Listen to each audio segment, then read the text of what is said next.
tiempo de enlazarse en las redes sociales, y gracias a Dios por todos los que hacen este esfuerzo. Hermanos que nos están viendo, gracias a Dios por ustedes, porque tienen a bien conectarse y buscar la palabra de Dios a través de este medio, y sencillamente les decimos que Dios va a proveer todas sus necesidades a partir de la necesidad más apremiante, que es de carácter espiritual. Así es de que vamos a cantar un coro y enseguida vamos a dejar el tiempo a nuestro hermano Oscar para la predicación de esta tarde. El coro que vamos a cantar se titula Solo Dios hace al hombre feliz. Vamos a cantar. Solo Dios hace al hombre feliz, solo Dios hace al hombre feliz. La vida es nada, todo se acaba, solo Dios hace al hombre feliz. Cristo quiere que tú seas feliz, Cristo quiere que tú seas feliz. Él vino al mundo para salvarnos, Cristo quiere que tú seas feliz. Dios les bendiga, hermanos. Vamos a estar atentos, por favor.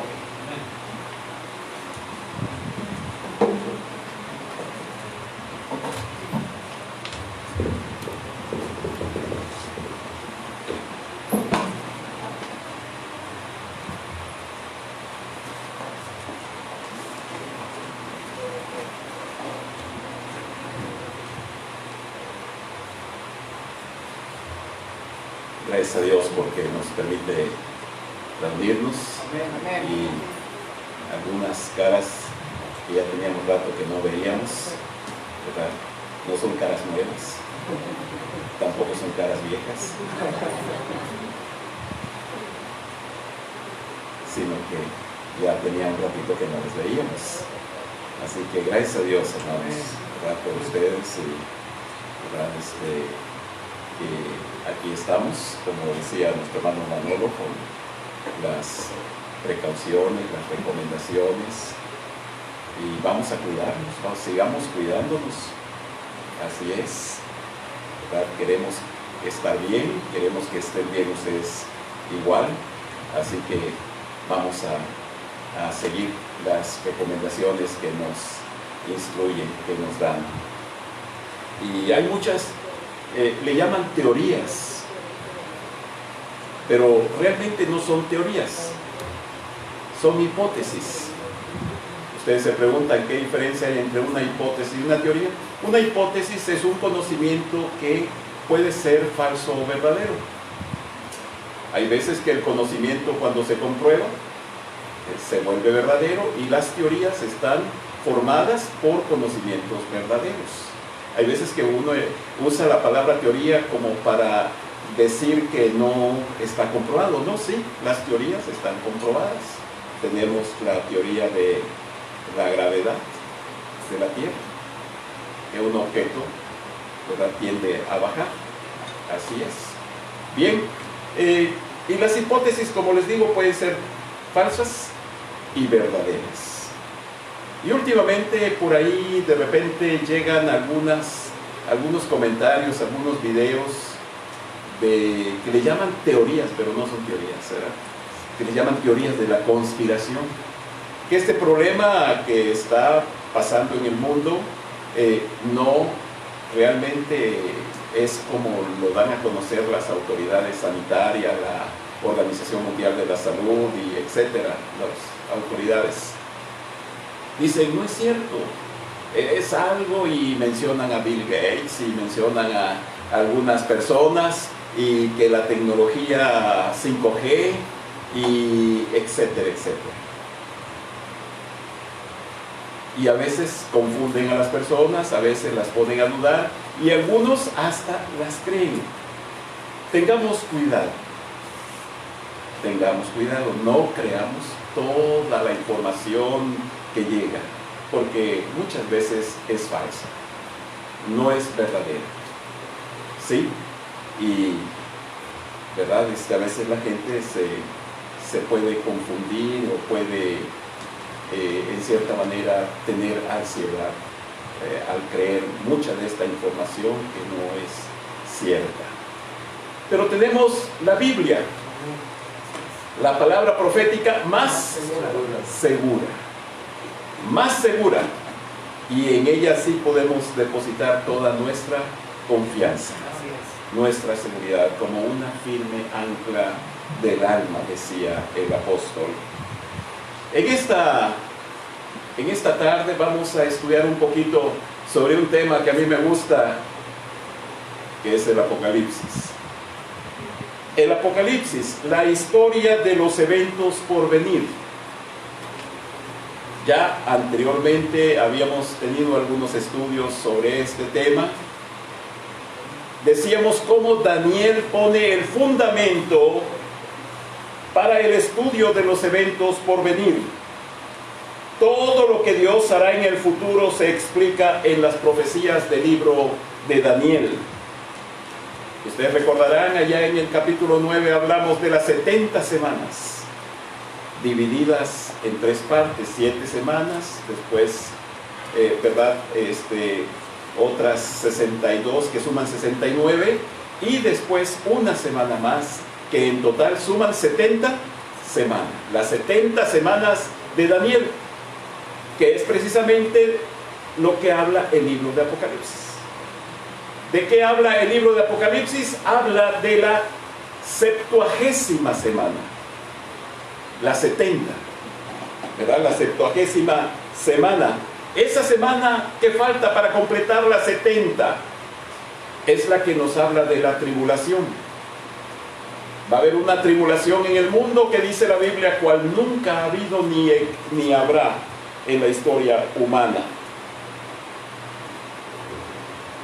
La iglesia, ¿dónde la ubicamos en esas 70 semanas?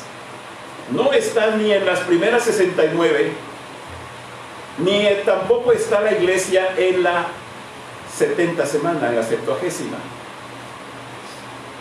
No está. Porque, hermanos, la iglesia está en un paréntesis en estas semanas. ¿Sí? La iglesia no está en las primeras 69, ni va a estar en las 70. Porque antes de la 70 semana, de la 70ª semana, la iglesia va a ser arrebatada. Hace un ratito estábamos cantando, viene otra vez. Viene otra vez. Antes de las 70 semanas Cristo va a venir. La iglesia va a ser arrebatada. Nosotros no vamos a estar en la tribulación. Así que el libro de Apocalipsis nos habla de esa 70 semana, de la 70ª semana. Así que para que tengan una idea, en esta ocasión, hermanos, vamos a darle un vistazo general al libro de Apocalipsis. Así, y ya después empezaremos con más detalles, con los detalles del estudio del libro. Por lo pronto, para que tengan un panorama general del libro de Apocalipsis. ¿De qué habla el libro de Apocalipsis? De los eventos del futuro, de esa 70 semana de Daniel. De eso habla el libro de Apocalipsis. Vamos a hacer un pequeño repaso, ¿verdad?, para entender el contexto del libro de Apocalipsis. Recordemos, la primera regla del estudio bíblico es precisamente la regla del contexto. Recordemos que hay 3 aplicaciones en la Escritura: una aplicación histórica, una aplicación devocional y una aplicación doctrinal. La histórica, la aplicación histórica, el libro de Apocalipsis. ¿Dónde estaba Juan cuando escribe el libro de Apocalipsis? Estaba en la isla de Patmos. Vamos a Apocalipsis para que ustedes vean esto que les estoy diciendo. Capítulo 1, versículo 9. Capítulo 1, versículo 9 de Apocalipsis. Yo, Juan, vuestro hermano y copartícipe vuestro en la tribulación, en el reino y en la paciencia de Jesucristo, estaba en la isla llamada Patmos. ¿Por qué estaba allí? Por causa de la palabra de Dios y el testimonio de Jesucristo. Los cristianos del primer siglo sufrieron mucha persecución por causa de ser cristianos. En esos tiempos, algunos emperadores decretaron el culto al emperador. Al emperador. Tenían que adorar al emperador. César Augusto, que era el emperador cuando Cristo nació, él no estaba muy a favor de este culto, de la adoración al emperador. Pero otros sí. Entre ellos estaba Nerón. Después de César Augusto, cuando Cristo nace, él era el emperador, asciende al trono, al imperio, como rey, ¿verdad? Como emperador, Tiberio, César Tiberio. Él es el emperador cuando Cristo muere. César Tiberio. Después hay varios emperadores, Calígula, Claudio, ¿se acuerdan en el libro de los Hechos cuando Pablo menciona a Claudio? Sí, hay varios.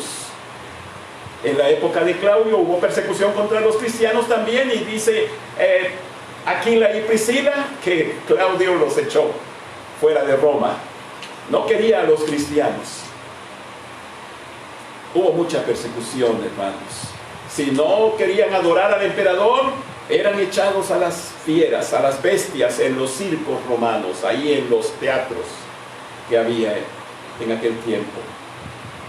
En el tiempo en que Pablo muere, Pedro muere y muchos cristianos mueren, que hubo una gran persecución contra los cristianos, Nerón era el emperador. Nerón fue el emperador en el tiempo en que Pablo fue martirizado, fue muerto. Después hubo otros emperadores. Tito, en el tiempo que el general romano Tito invade Jerusalén, su papá Vespasiano era el emperador de Roma. Después Tito va a ocupar el trono, el hijo de Vespasiano. Muy interesante, un arco que está en Roma que es en honor a Tito. Y muy interesante la historia en cuanto a los reconocimientos que se les daban a estos generales. Muy raras veces ocurría, y Tito fue uno de los que recibió este reconocimiento, y hasta hay un monumento, un arco que en honor a Tito, el triunfo, el arco del triunfo de Tito, y se convirtió en emperador. Después Domiciano. Parece que Domiciano era el emperador cuando mandó que llevasen a Juan a la isla de Patmos por causa del testimonio, por causa del evangelio, por predicar la palabra de Dios. Bien, ahí estaba Juan en Patmos, casi en el año 100, posiblemente en 99. Versículo 1:4 de Apocalipsis. Dice la Biblia: Juan a las 7 iglesias que están en Asia, gracia y paz a vosotros, del que es y que era y que ha de venir, y de los 7 espíritus que están delante de su trono. Históricamente el apóstol Juan estaba en la isla de Patmos y él escribió el Apocalipsis a estas iglesias que estaban en Asia. Esa es la aplicación de historia. La historia. Lo hemos mencionado. La historia lo confirma también. Hechos reales. Acontecimientos que existieron, de los cuales no hay necesidad de probar nada. La historia y la arqueología lo demuestran. Esa es la aplicación histórica. Tenemos la aplicación devocional. La aplicación devocional es la manera de aplicar los principios eternos de un libro de la Biblia a nuestras propias vidas. Aplicar la Biblia a nuestras vidas.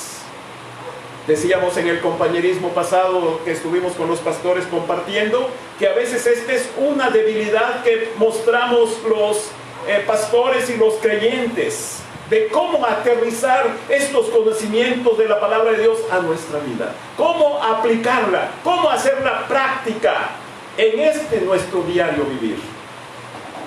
Porque a veces la leemos y nada más. Pero no olvidemos que toda la Escritura es útil. Es útil, la podemos practicar, es para nuestra vida. Dios nos ha dejado su palabra para la solución de todos nuestros problemas. A veces el problema está en que no sabemos cómo aplicarla. O muchas veces no conocemos dónde está la solución a nuestros problemas. ¿Por qué? Porque no la leemos, porque no la estudiamos. Así que decimos, ¿y ahora qué hago con este problema que tengo? Bueno, a lo mejor nos falta estudiar más, hermanos. A lo mejor hay que leer más la Biblia. Porque toda la Escritura, así que Dios, hermanos, nos ha dejado este libro para aplicarlo a nuestras vidas. Por ejemplo, ahí en los 3 primeros capítulos, capítulos 2 y 3, el Señor nos habla de 7 iglesias. De 7 iglesias que ilustrativamente nos hablan de un proceso histórico por el que ha pasado la iglesia. Podríamos decir la historia de la iglesia. La historia de la iglesia desde Éfeso hasta la Odisea. Es el tiempo en el cual nosotros estamos viviendo hoy. La iglesia de la Odisea representa el tiempo actual de la iglesia. ¿Sí? Así que podemos aplicar este libro a nuestra vida. Podemos hablar de 7 distintas iglesias que hay hoy en día. O sea que las iglesias que hay hoy en día podemos decir que se parecen mucho a esas iglesias de Apocalipsis. La iglesia de Éfeso, la iglesia de Esmirna, la iglesia de Pérgamo, la iglesia de Tiatira, la iglesia de Sardis, la iglesia de Filadelfia y la última, la iglesia de la Odisea. 7 iglesias. Si leemos en el capítulo 2 y 3, vamos a ver cómo algunas iglesias se parecen a las iglesias que existen hoy en día. Y podríamos decir que estas 7 iglesias pueden ilustrar o representar a 7 diferentes tipos de cristianos. Hay cristianos que se parecen a la iglesia de Éfeso.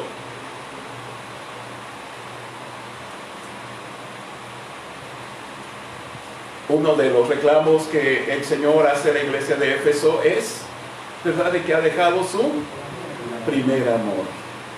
Ha dejado su primer amor. Hay cristianos que ya no sienten ese fervor, esa pasión, ese amor hacia nuestro Señor Jesucristo. En un principio, cuando conocieron al Señor Jesucristo, cuando recibieron a Cristo como Salvador personal, había ese intenso deseo de estar mucho tiempo en comunión. Podríamos decir, estábamos enamorados de Cristo. Así como cuando nos enamoramos de una persona, de la que es nuestra esposa. Queríamos pasar el mayor tiempo posible con esta persona. Pero pasa el tiempo y después de 10, de 15 o 20 años de casados, hay veces que ya no queremos pasar mucho tiempo con esa persona. Y a veces esto sucede también en la vida cristiana. Hay veces que ya van a ser las 7 de la noche, es hora de ir al culto.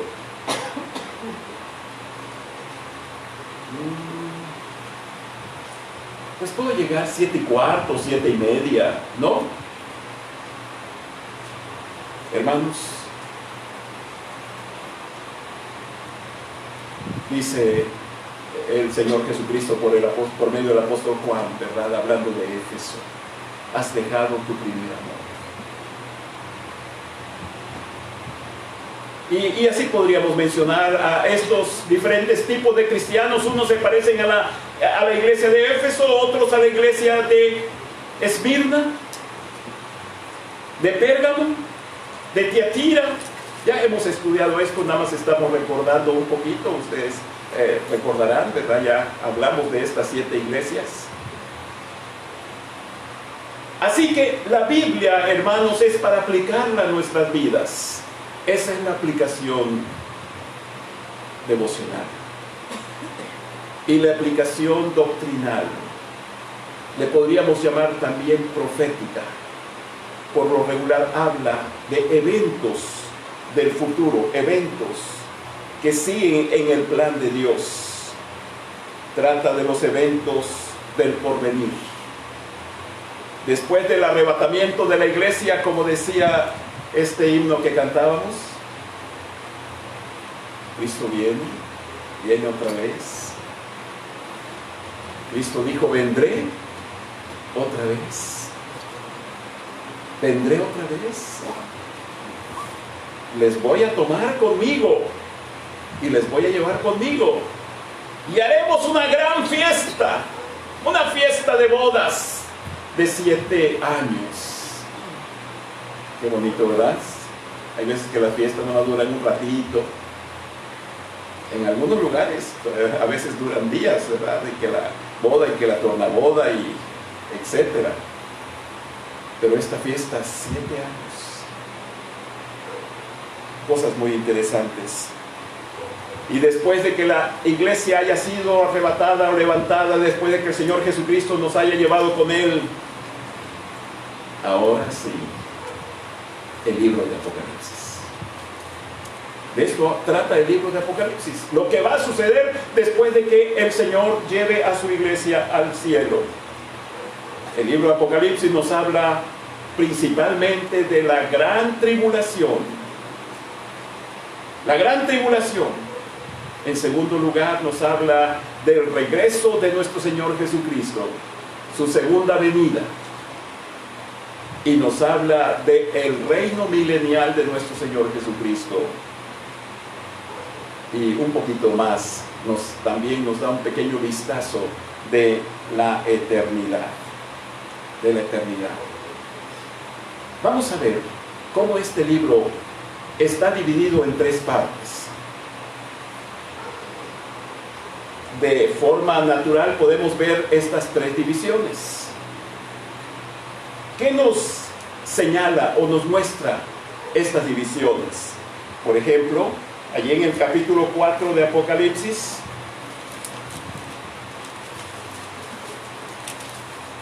dice la Biblia, después de esto miré, y he aquí una puerta abierta en el cielo, y la primera voz que oí como de trompeta, hablando conmigo, dijo, sube acá, y yo te mostraré las cosas que sucederán después de estas.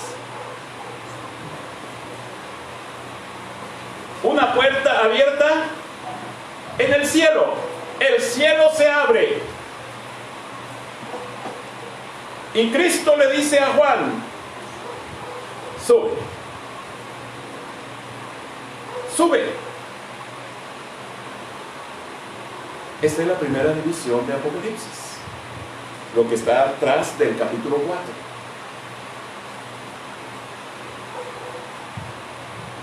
Después del capítulo 4 hasta el capítulo 19 tenemos la gran tribulación. La gran tribulación. Y la tercera parte de Apocalipsis la tenemos en el capítulo 19. Capítulo 19, versículo 11. Apocalipsis 19, 11. Entonces vi el cielo abierto. Otra vez se abre el cielo. Primero se abrió para decirle a Juan, sube.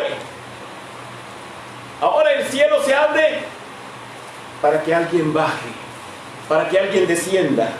Dice, entonces vi el cielo abierto y aquí un caballo blanco, y el que lo montaba se llamaba Fiel y Verdadero, y con justicia juzga y pelea. Cristo en su segunda venida. La segunda venida de Cristo. Estas son las 3 divisiones naturales de Apocalipsis. 2 veces el cielo se abre. Uno, la primera vez, para que Juan suba. La segunda vez, para que Cristo venga. Baje a la tierra en su segunda venida. ¿Sí? Así que, hermanos, tenemos estas tres. Ustedes pueden ver como tres divisiones de Apocalipsis, ¿verdad? Primero, en los tres primeros capítulos tenemos instrucción para las iglesias en la primera mitad de la tribulación. Después tenemos del capítulo 4 al 19 la segunda parte de la tribulación, lo que le llamamos la gran tribulación, la invocación de la ira de Dios. Y en la tercera parte tenemos la institución del rey. En el primer capítulo, versículo 1, tenemos el propósito del libro. Apocalipsis 1:1. Dice la Biblia: la revelación de Jesucristo que Dios le dio para manifestar a sus siervos las cosas que deben suceder pronto, y la declaró enviándola por medio de su ángel a su siervo Juan. Tenemos, hermanos, el propósito del libro, ¿sí? La revelación de Jesucristo para manifestar a sus siervos las cosas que deben suceder pronto, y la declaró enviándola por medio de su ángel a su siervo Juan. Bien, este libro sirve para motivarnos a vivir de esta manera. Versículo 3, Apocalipsis 1:3. Bienaventurado el que lee y los que oyen las palabras de esta profecía y guardan las cosas en ella escrita, porque el tiempo está cerca. Bienaventurados. Nos está diciendo, hermanos, ustedes pueden ser felices, dichosos, al ocuparse de este libro y guardan las cosas en ella escritas. Así que en este primer capítulo tenemos el propósito del libro. Después tenemos las instrucciones, capítulo 2 y 3, las instrucciones que Cristo les da a las 7 iglesias. 7 cartas enviadas por medio de 7 ángeles a las 7 iglesias de Asia. Esto comprende los 3 y medio primeros años de la tribulación. La tribulación se divide en 2 partes. La primera mitad, la Biblia dice que va a haber un periodo de 3 años y medio de paz y seguridad antes de que venga la abominación desoladora de la cual habló el profeta Daniel. Vamos a ver unos pasajes para corroborar esto. Daniel capítulo 9, versículo 27. Daniel 9, 27.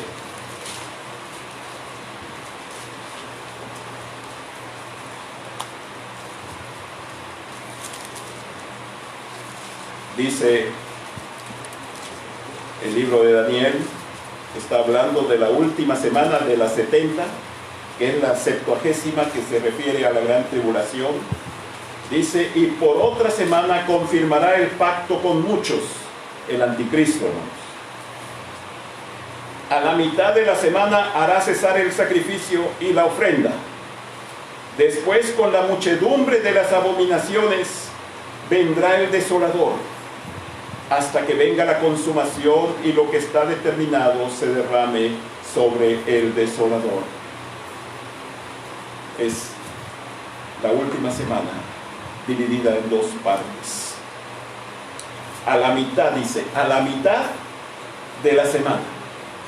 O sea que en la primera mitad va a darle mucha oportunidad a los judíos, a la gente. Será un periodo de paz y seguridad. Después del arrebatamiento va a ser un caos lo que va a pasar en el mundo. Después del arrebatamiento, si ahorita, cuando en Wuhan, en China, empezó este problema del virus, nosotros decíamos, es algo lejísimo. No, no, no. Nosotros aquí estamos todo normal. Nuestra vida normal. Decíamos, allá eso pasó. Y pensamos que allá se iba a quedar. Que no iba a llegar. Decíamos, mira, allá en Wuhan, en China, andan todos con sus cubrebocas. Y ahorita todos andamos con cubrebocas. Y esto es una cosa tremenda lo que está pasando. Bueno, en el arrebatamiento, hermanos, va a ser una cosa peor.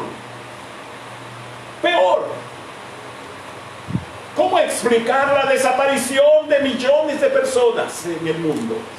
¿Cómo explicar? Pues va a haber varias hipótesis. La gente dice teorías, pero recuerden que una teoría es un conocimiento probado, verdadero. Les digo esto porque, hermanos, yo di una clase en la escuela que se llamaba metodología de la ciencia, o sea, cómo los conocimientos se hacen científicos, ¿verdad? Por medio del método científico con sus etapas, ¿verdad? Así que las hipótesis son las que pueden ser falsas o verdaderas. Entonces, en aquel tiempo habrá hipótesis. Es que los extraterrestres vinieron y se llevaron a la gente. Y parece que es cierto, ¿verdad? ¿Sí? Claro que sí. Porque Cristo, con sus ángeles, nos va a llevar con Él. Y parece algo de verdad esto que les digo. Bueno, este anticristo va a tratar de calmar las cosas en el mundo. Sí, va a tratar de dar explicaciones para convencer a la gente. Y habrá un tiempo de paz y seguridad, como dice Daniel, pero a la mitad es cuando vienen los problemas. Vienen los problemas, y eso lo vamos a estudiar cuando estudiemos del capítulo 4 al capítulo 19 de Apocalipsis. Esos son que hablan de la gran tribulación. Bien, hermanos, tenemos, ¿verdad? En Mateo 24, busquen este pasaje. Mateo 24, versículo 15.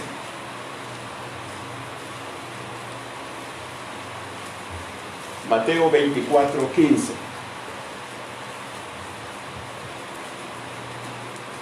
Por tanto, cuando veáis en el lugar santo la abominación desoladora de que habló el profeta Daniel. ¿De dónde venimos ahorita? De Daniel. Por tanto, cuando veáis en el lugar santo la abominación desoladora de que habló el profeta Daniel. Estamos en la segunda parte de la gran tribulación, en los siguientes 3 años y medio. ¿Por qué Apocalipsis capítulo 2 y 3 nos habla de la primera parte de la tribulación? Porque, hermanos, en la primera parte de la tribulación va a haber iglesias. ¿Ustedes creen que toda la gente que está en las iglesias se van a ir con Cristo? No. No toda la gente que está en las iglesias es salva, hermanos. Y hay muchas iglesias que la mayoría de la gente no es salva. Principalmente aquellos que creen que la salvación es por obras.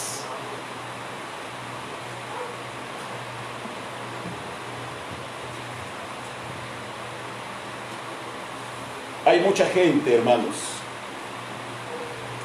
que son falsos convertidos.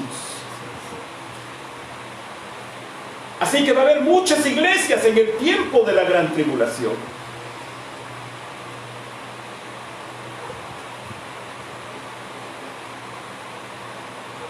Y es por eso que están estos 7 mensajes a las 7 iglesias. Porque va a haber iglesias llenas de miembros que se quedarán. Estas iglesias seguirán existiendo en la primera mitad de la tribulación, en este tiempo de paz y seguridad. Pero al final de los 3 años y medio también va a haber otro arrebatamiento. Esto ya lo vimos cuando hablamos de los diferentes arrebatamientos. No sé si algunos en sus notas por ahí lo tienen y repásenlas. Hablamos de varios arrebatamientos, hermanos. Y este arrebatamiento en cierta manera está ilustrado por el apóstol Juan, cuando en el capítulo 4, versículo 1, el Señor Jesucristo le dice: ¡sube!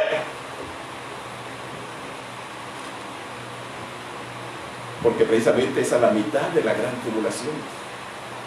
Y muchos creyentes van a subir en este arrebatamiento.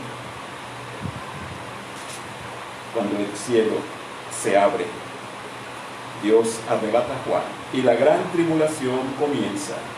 Dios empieza a derramar su ira sobre la tierra para castigar a los gentiles y a los judíos. Esta segunda sección de Juan, del capítulo 4, versículo 19, son 4 relatos de lo mismo. 4 relatos de la gran tribulación. Va a haber 7 sellos, del capítulo 4 al 7. Va a haber 7 trompetas, del capítulo 8 al 11. Va a haber 7 personajes, del capítulo 12 al 14. Y va a haber 7 trompetas, del 15 al 19. 7 copas, del 15 al 19. Así como hay 4 evangelios: Mateo, Marcos, Lucas y Juan. 4 perspectivas, 4 enfoques de la vida de nuestro Señor Jesucristo. Así hay 4 también de la gran tribulación. ¿Sí? No piensen en una manera lineal, sino en cierta manera, ¿verdad? Se me fue la palabra, como si fuera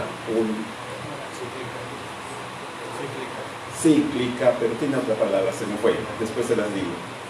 Ok, así que cada 7 es un panorama de la gran tribulación. Así es, 4 aspectos de la gran tribulación. Después tenemos en el capítulo 20 al 22, hermanos, la institución del reino. En el capítulo 20, el reino milenial de nuestro Señor Jesucristo. 1000 años de paz. El diablo y sus demonios van a ser lanzados al abismo. No van a engañar a la gente. Van a estar encerrados. Va a ser atado el diablo. Hay veces que la gente dice, ¿verdad? Vamos a atar al diablo. No se puede. Pero un día Cristo sí lo va a hacer. Lo va a lanzar al abismo. Y va a haber 1000 años de paz. Cristo va a ser el rey. Va a gobernar allá en Jerusalén, va a tener su trono. Y va a haber mucha oportunidad para que vayamos a Jerusalén otra vez, hermana Poli. Sí. Va a ser una cosa hermosísima, hermanos. Y el milenio termina con la destrucción de la primera creación y el juicio del gran trono blanco. Los 2 últimos capítulos nos hablan de la eternidad, la nueva creación, el cielo nuevo, la tierra nueva y la nueva Jerusalén. ¿Cuál es la última oración en el libro de Apocalipsis, hermanos? ¿Cuál es la última oración que dice Juan? Versículo 20. El que da testimonio de estas cosas dice: ciertamente vengo en breve. Amén. Sí, ven, Señor Jesús. Juan dice, sí, ven Señor Jesús. ¿Podríamos decirlo nosotros también? ¿Estamos en condiciones de ver cara a cara a nuestro Señor Jesucristo? ¿Estamos listos para comparecer ante el tribunal de Cristo? ¿En qué estamos invirtiendo nuestra vida y nuestros talentos, nuestros recursos, hermanos? Como para decir, sí, ven Señor Jesús. Segunda de Pedro, capítulo 3. Segunda de Pedro, capítulo 3.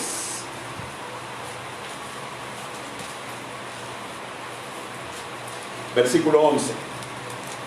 Puesto que todas estas cosas han de ser deshechas, ¿cómo no debéis vosotros andar en santa y piadosa manera de vivir, esperando y apresurándoos para la venida del día de Dios, en el cual los cielos encendiéndose serán deshechos, y los elementos siendo quemados se fundirán? Pero nosotros esperamos, según sus promesas, cielos nuevos y tierra nueva, en los cuales mora la justicia. Por lo cual, oh amados, estando en espera de estas cosas, procurad con diligencia ser hallados por Él sin mancha e irreprensibles en paz. Hermanos, este es el libro de Apocalipsis, así, un panorama general. Nos sirve a nosotros, nos es útil también conocerlo. Y vamos a estarlo estudiando. Dios les bendiga.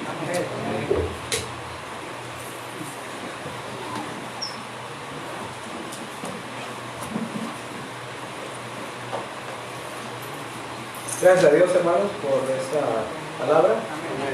Y vamos a estar en pie, les invito a ustedes a estar en pie.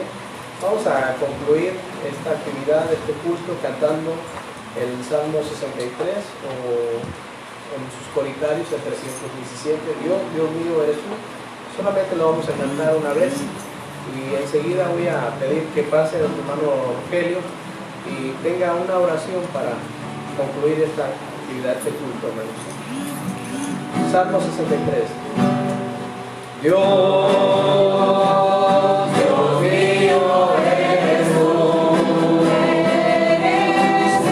De madrugada te buscaré.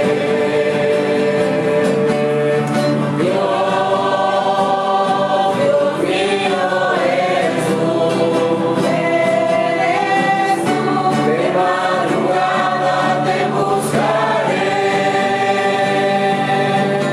Mi alma tiene sed de ti y mi carne te anhela en tierra seca y árida donde aguas no hay.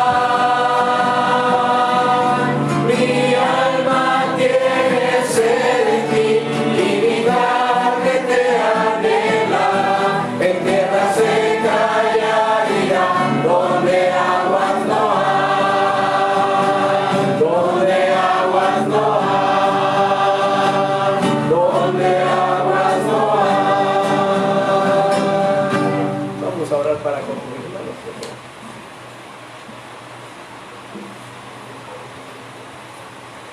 Oremos, hermanos.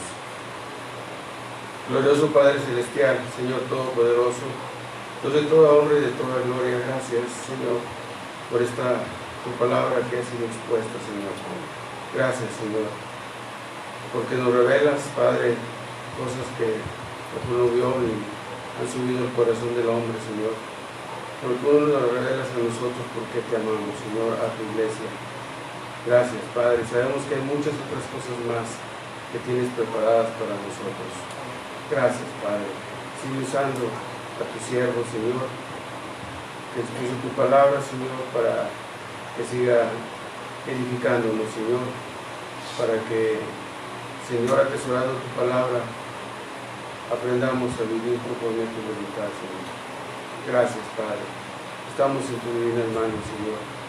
Te pedimos que tú suplas nuestras necesidades y que, Padre, nos des un corazón sensible para vivir la palabra que nos enseñas.